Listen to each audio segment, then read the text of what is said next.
Lord, how long is this going to last? Let's find out.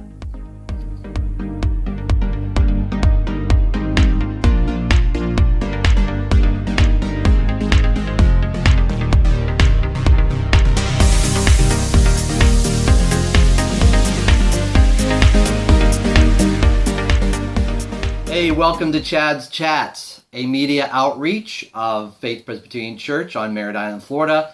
I'm Pastor Chad Sadorf, Director of Congregational Care. These are brief devotionals in God's Word, and today we're going to look at Psalm 13. It's a Psalm of David, and it breaks down nicely for us into 3 points. We have no idea what David was dealing with, but we can imagine it was troubles with King Saul, or maybe the rebellion of his children.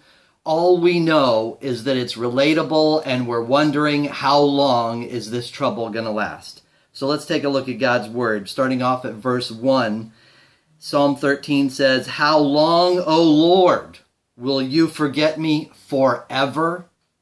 Now just imagine this question. David not only asks it once, he asks it again. How long will you hide your face from me? Verse 2, how long must I take counsel in my own soul and have sorrow in my heart all the day? So right now our world is dealing with a pandemic. This is a crisis that every one of us is dealing with. So my question to you is, how long, Lord? How long is this going to last? We can ask that question about all kinds of things going on in our life. How long am I going to be without a job? How long are my children going to be in rebellion? How long am I going to suffer with this illness? How long am I going to be separated from the people I love because I can't go to church? So these are questions I think that are universal. So how long is repeated 4 times. What conjures up in my mind are feelings of despair, loneliness, isolation, and hurt. This is King David. He's actually pouring out his heart to the Lord.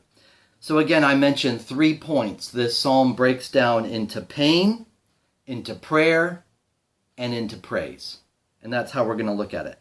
So we started in here at verses 1 and 2, asking the question, how long? So David feels abandoned, and it feels unending. He feels forsaken and forgotten by God. And honestly, a lot of us are dealing with those same feelings right now. But,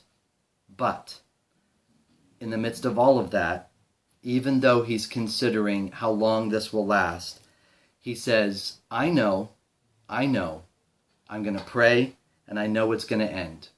It always ends. But so he moves in from his distress and his abandonment and his feelings of being forsaken. How long, Lord, will you hide your face? How long will my heart ache over these things? How long will my soul have to take counsel on its own? But David is not done. He moves from the pain of these difficult questions to a prayer for deliverance.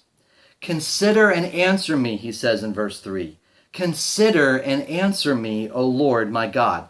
So he's asked the hard questions in the first couple of verses. How long, Lord, will I be dealing with this pain? And then he literally turns to the Lord, as we have to do when we ask those kinds of questions. I mean, where else are we going to go? Where else are we going to turn for answers? And so he takes verses 1 and 2, the questions of how long, and he says, Lord, will you please pay attention to me? I'm pouring out my heart to you in prayer. Will you hear me? Will you listen? So as he moves from verse 3, consider and answer me, O Lord my God, he then says, lift up my eyes, lest, and that's an important word, I sleep the sleep of death. David uses the word in verses 3 and 4, lest. We don't even use that word anymore, but it's an important word because it means to fear.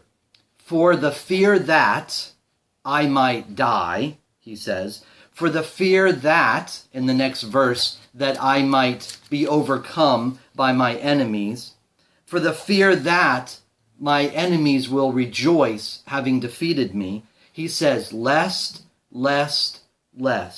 meaning for fear that these things will actually happen to me.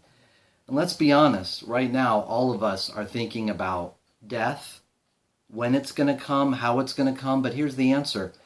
Every one of us is going to die at some point. The question is not when, how are we going to live until the Lord takes us? What are we going to do with every day of our life?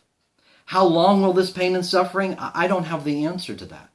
But I know in the midst of it, I'm going to ask, how will I live well? And that's what David is struggling with. So he moves from the questions of how long to from his pain to prayer, and then he ends with praise. He says, but I have trusted in your steadfast love. David's pain turns to prayer and then to praise. It's a profession of trust. Listen again, verse 5. But I have trusted in your steadfast love. That's the best Hebrew word in the Bible. It's the word chesed. It's the word loving kindness. It's the word mercy. It's the word love. It's a word that we don't deserve. We don't deserve God's love. His unfailing, faithful, never-ending love is his chesed love, his steadfast love. So did you hear it? Out of the pain and through the prayer, David comes to conclude in this psalm, praise. But I've trusted in your steadfast love. That's the turning point. And then he says, my heart shall rejoice in your salvation. Despite the how long questions, Lord, I know you're going to save me fully and finally. And I trust you. He ends with verse 6. And I don't know how he can do it except by the grace of God. He says, I will sing to the Lord because he's dealt bountifully with me. David ends with worship. He ends with joy. And I think about a 3-point sermon preached many, many years ago by Jonathan Edwards, and it's a simple one. God's going to take bad things and turn them to good.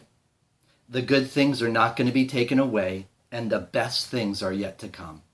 So how long, Lord? How long am I going to be dealing with this? I don't know. But I want to live for you well in the meantime. So this is Psalm 13. And I understand the feelings that David has. But I know someone who understands more, and that's Jesus. He felt forsaken. He felt crushed.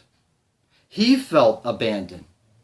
The Father turned his face away from the Son, from Jesus. But Jesus did all that for us. We can go to him. He knows, he understands. He gets it, and so we can go to him in these times when we ask the question, how long? So, as I want to end all of our chats together, I want to remind you this. Finally, my friends, keep your mind on whatever's pure, whatever's right, whatever's holy and lovely and excellent. And if there's anything worthy of praise, think on these things. I'll see you next time.